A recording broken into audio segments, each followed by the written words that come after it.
भय और अधूरी इच्छाएं ही समस्त दुखों का मूल है। उठो जागो और तब तक नहीं रुको जब तक लक्ष्य ना प्राप्त हो जाए।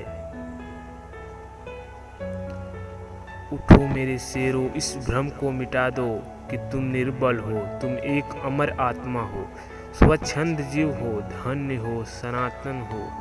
तुम तत्व नहीं हो, ना ही शरीर हो। तत्व तुम्हारा सेवक है, तुम तत्व के सेवक नहीं हो। ब्रह्मांड की सारी शक्तियाँ पहले से हमारी हैं। वो हम ही हैं जो अपनी आँखों पे हाथ रख लेते हैं और फिर रोते हैं कि कितना अंधकार है। जिस तरह से विभिन्न स्रोतों से उत्पन्न धाराएं अपना जल समुद्र में मिला देती हैं, उसी प्रकार मनुष्य द्वारा चुना हर मार्ग, चाहे अच्छा हो या बुरा, भगवान तक जाता है। किसी की निंदा ना करें। अगर आप मदद के लिए हाथ बढ़ा सकते हैं तो ज़रूर बढ़ाएं। अगर नहीं बढ़ा सकते तो अपने हाथ जोड़िए, अपने भाइयों को आशीर्वाद दीजिए और उन्हें उनके मार्ग पे जाने दीजिए। कभी मत सोचिए कि आत्मा के लिए कुछ असंभव है। ऐसा सोचना सबसे बड़ा विधर्म है। अगर कोई पाप है तो वो यही है, ये कहना कि तुम निर्बल हो या अन्य निर्बल हैं।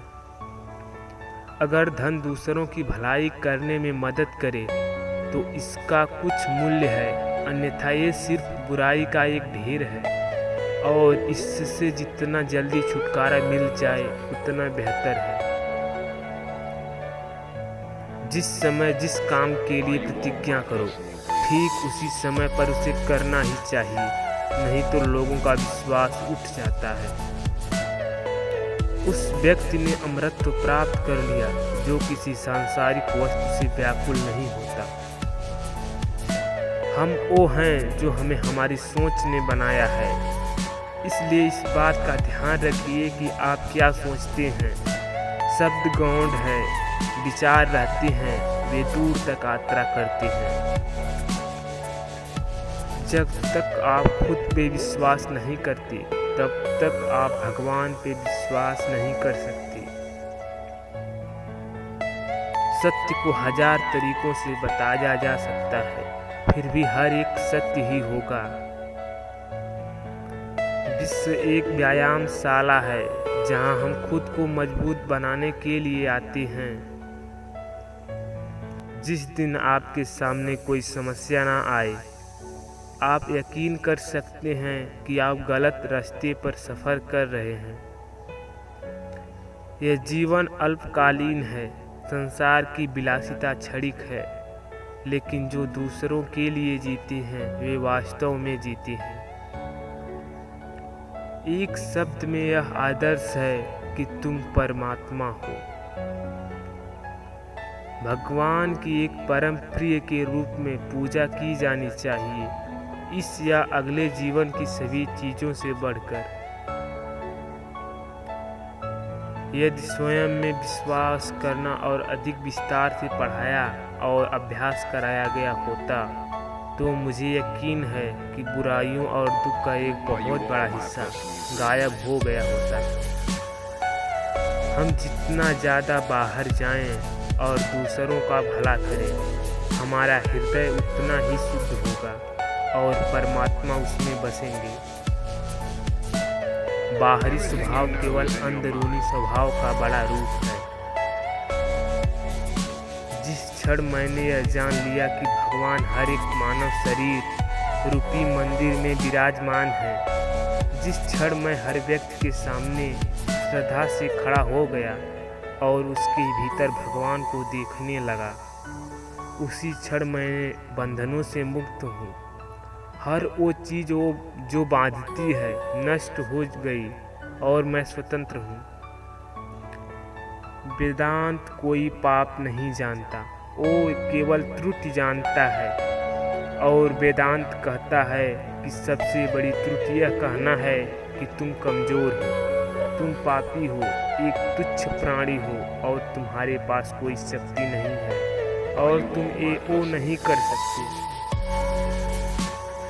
जब कोई विचार अनन्य रूप से मस्तिष्क पर अधिकार कर लेता है तब वो वास्तविक भौतिक या मानसिक अवस्था में परिवर्तित हो जाता है।